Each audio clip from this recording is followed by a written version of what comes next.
It's the One Micronesia Show, brought to you by Bank of Hawaii. Reach your possible.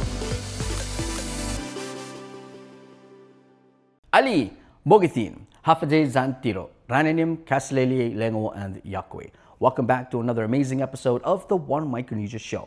So before I kick off the show, I'd like to thank my sponsors, Bank of Hawaii, but also thank these individuals and organizations who helped me here in Yap put this show together. So I'd like to thank iBoom Telecommunications, who helped me during my contribution to Typhoon Bobby's coverage in Guam. Also would like to thank Yap Catholic High School and the Micronesian Seminar for one, inviting me to the special screening of Nicole's documentary, and the other helping me use their facilities like this during the show. So thank you so much to everybody who helped to put the show together. All right, so let's kick off the show with this. I did have the opportunity to finally sit down and watch the full-length documentary, Ramathau, People of the Ocean. Check it out. While visiting Yap, I had the privilege of attending a special screening of Ramathau, People of the Ocean, a powerful documentary following Dr. Nicole Yamase's historic expedition to Challenger Deep, the deepest known point on Earth inside the Marianas Trench. But what unfolded on screen became much more than a story about one extraordinary dive. Hosted inside Yap Catholic High School's library, the screening brought together students, educators, government leaders, and members of the community for an evening of reflection. Before the lights dimmed, Yap Catholic High School Special Projects Coordinator welcomed guests and introduced Dr. Nicole Yamase, a proud daughter of Micronesia who hails from the islands of Chuuk and Pohnpei, and through years of hard work has made her mark as a pioneering scientist whose work has seamlessly bridged cutting-edge marine science with deep-rooted indigenous stewardship. Dr. Yamase has made history as the first Pacific Islander, the first Micronesian, the fourth woman, and the second youngest person to descend to the deepest known point on Earth, which is the Challenger Deep in the Mariana Trench.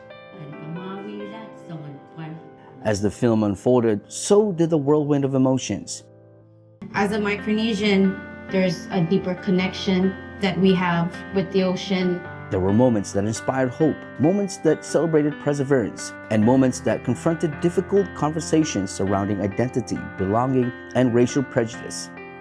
For many in the room, this wasn't simply watching a documentary. It was seeing pieces of their own story reflected back at them. When the credits rolled, the conversations were only beginning.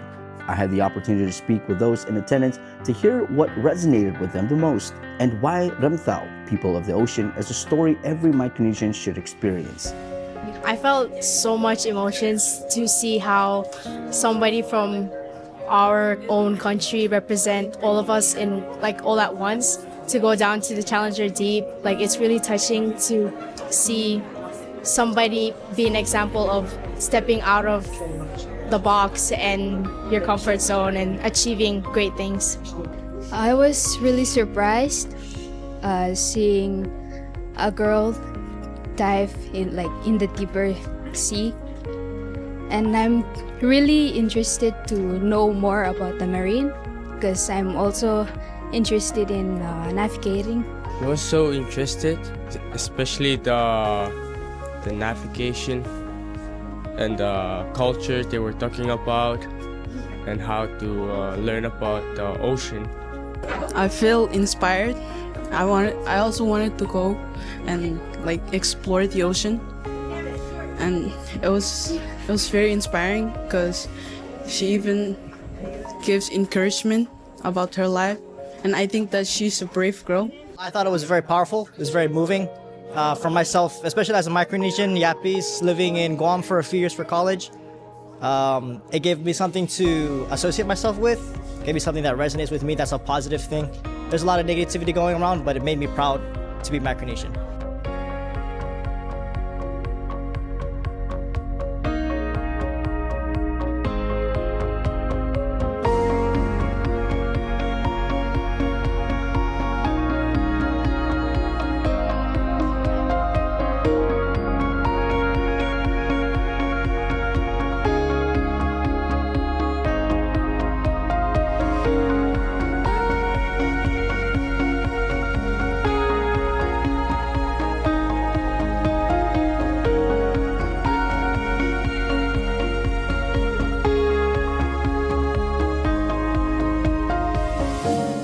the ocean. It's not just something that I researched because I'm a marine biologist. Got invited to dive to the bottom of the Marianas Trench. Holy cow, like that's actually a really big deal. I will be going as the first Micronesian. I hope she serves as an inspiration to Micronesian young people. Oh my gosh, that's the bottom. Nicole Yamase became the first Pacific Islander. They didn't even see the word Micronesian. If our islands are too small to be seen on a map, then you make them see you. Now, I just hear my people, how bad we are. I've tutored kids embarrassed to say that he was Micronesian. Our ancestors, they were scientists. They're astronomers. Ma would always say your job is to find a way out of the storm. Papa Mao. You just gotta look for the light. Before others called us Micronesian, we called ourselves Ramatao. And again, a huge thank you to Yap Catholic High School for inviting me to watch and see this full-length show. We're going to take a break, but when we come back, we get to sit down with Dr. Nicole Yamase. We'll be right back. It's the One Micronesia Show, brought to you by Bank of Hawaii. Reach your possible.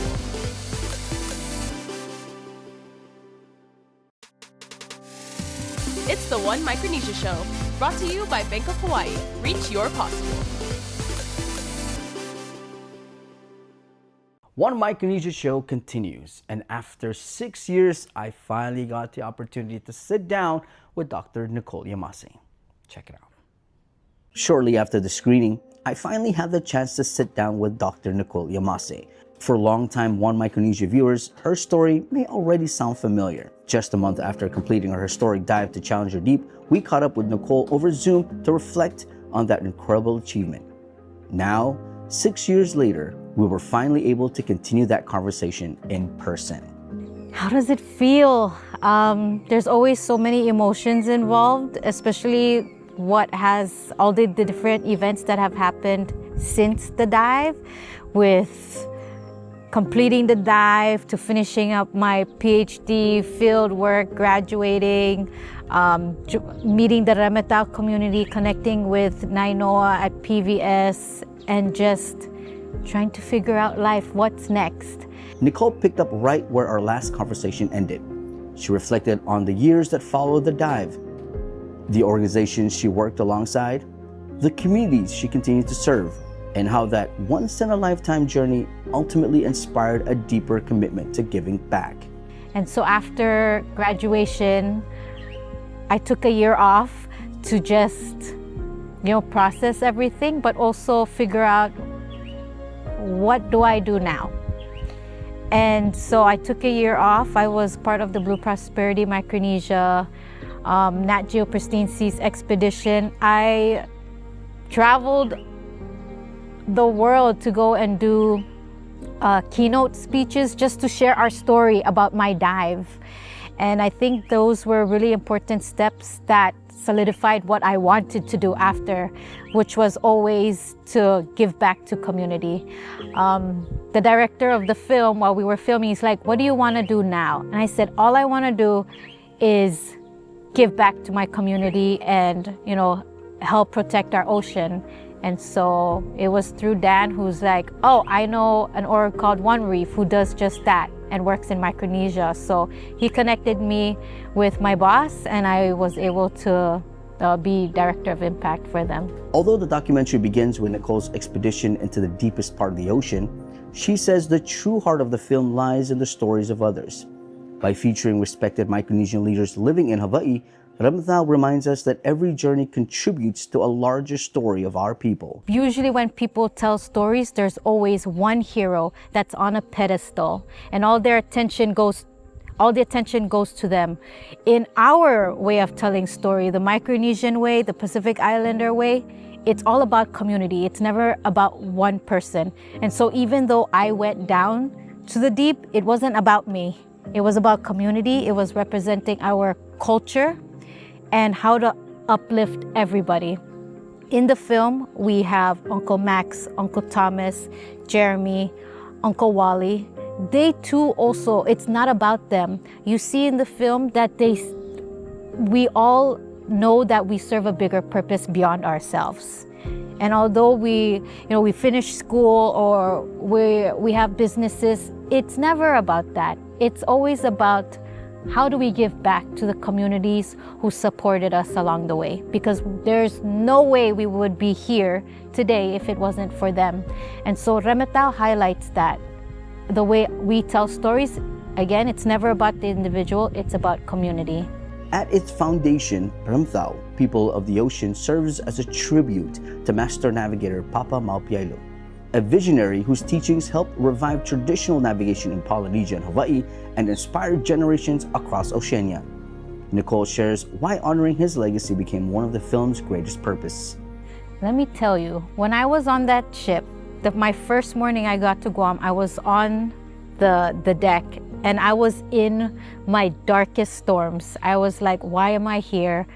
Why me? Am I enough? Am I Micronesian enough? And I was having this cheesy moment you see in movies, send me a sign. And I did just that. I said, I need a sign to know that I am meant to be here, that I am enough to represent our people. And I never knew that there was a cargo ship called Papa Mau. When I was looking out, it came in and it turned. And that's when I saw the name Papa Mau. And that was the clearest sign I could have ever gotten. And so one of the also takeaways for our youth is to know that, our ancestors are listening. They're here. When you ask for something, they're gonna send you signs. And that's exactly what happened during my first morning on Pressure Drop, when I was just in self-doubt and drowning in my storms. Papa Mau came and said, Nikki, it's gonna be okay. Before our conversation came to a close, Nicole shared what she hopes audiences, especially young Micronesians, take away after watching the film. I want our kids to be proud. I want them to see this film and say, I'm Micronesian. I come from a culture that revolves around the ocean.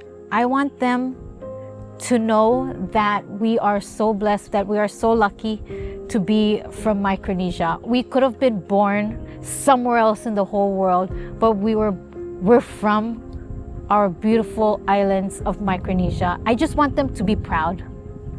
That's really it. And to know that even though they may be far away from home, home will always be there for them.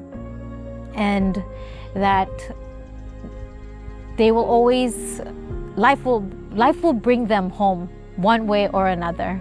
I'm based in Honolulu. I've been there for 16 years. And for me, I get to go home through the work that I do with One Reef. Like some of our kids may not go home in 20 years, 30 years, but maybe down the road in 50 years, they'll go home. They're gonna go home at the right time. When it's their turn, when it's the right time for them to go home, it's gonna happen. When the stars align, it's gonna happen. She also explains how communities can request future screenings. There is no set date of when it'll be available to the public. It's currently going through film festivals. I do as much screening as I can when I travel for work. There's the Niatera website for Remetao where you can submit requests for screening, and then we can work on that opportunity to watch it. Dream boldly, stay rooted in your culture, and never forget where you come from. I hope you're ready for Remetao. This is a story that needs to be told, especially for our Micronesian kids. And I hope this story brings hope, but I also hope it makes them feel proud of who they are as Micronesians. I just want the world to see how beautiful Micronesia is and how deeply connected we are to the ocean, how it's been vital to how we are today, how we're living, and everything that we do is connected to the ocean. Thank you so much, Nikki, for all that you did, from the dive to the documentary, and all that you will continue to do to help our people. Guys, we're gonna take a break and we'll be back with more of the One Micronesia Show. It's the One Micronesia Show, brought to you by Bank of Hawaii. Reach your possible.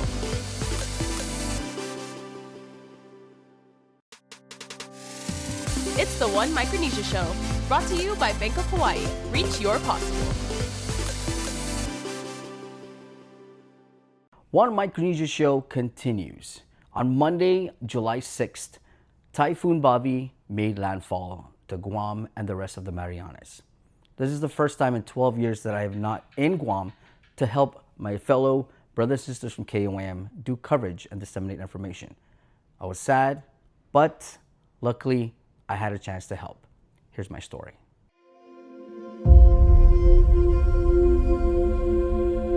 As my trip to Yap was coming to an end, a different kind of story was beginning. Super Typhoon Bobby was strengthening north of Chuuk and forecasted to move towards the Mariana Islands. For the first time in more than 14 years of my career at KOM, I wasn't on Guam during a major typhoon event. As the storm drew closer, one question stayed on my mind. How can I still help? The answer came early the next morning. Around 5 o'clock, reports began coming in that many parts of the island were losing power, internet, and cellular service. As communication became increasingly difficult, our community still needed timely information.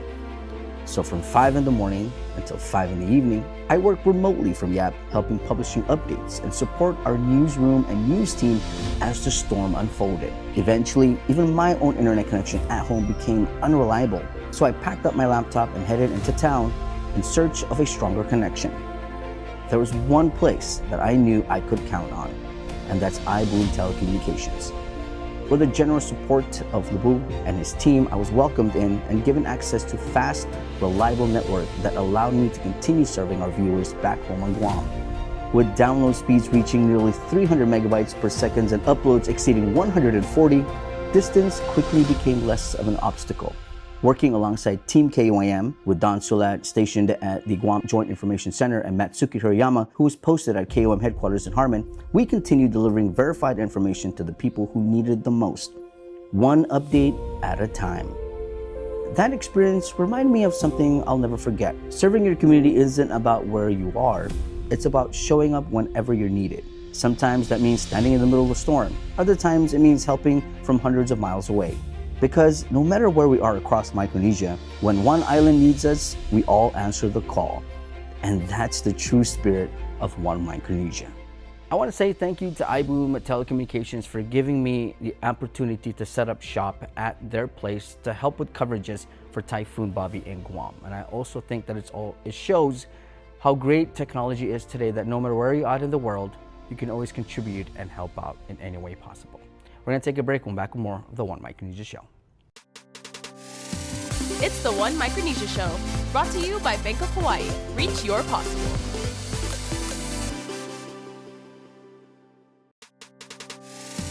It's the One Micronesia Show, brought to you by Bank of Hawaii. Reach your possible. One Micronesia Show, and we're down to our last and final part. And now, ladies and gentlemen, it's time for the One Mic Jam Sesh. Check it out.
And that pretty much wraps up another amazing episode of the One Micronesia Show. Before I let you guys go, I'd like to say a huge mahalo to Bank of Hawaii for sponsoring the show. But I also want to thank these key contributors to making this episode possible. I want to thank iBoom Telecommunications for helping me provide coverage through Typhoon Bobby at their spot in Colonia. I also like to thank Yap Catholic High School for inviting me to watch the special screening of Ramatao, People of the Ocean, and also Mike Sam. If you do not know who Mike Sam is, the Micronesian Seminars, well, we're gonna cover that in another episode, so please stay tuned for that. So thank you to everybody who helped put this episode together. And also like to give a huge shout out to my camera woman, my cousin Tasman, who's behind the camera, doesn't work for KOM, but is helping me out. Thank you so much, cuz, and thank you to everybody who made my trip here and this show possible. Until then, I'll catch you on the next one. My name is Victorious, and all I gotta say is peace. It's the One Micronesia Show, brought to you by Bank of Hawaii. Reach your possible.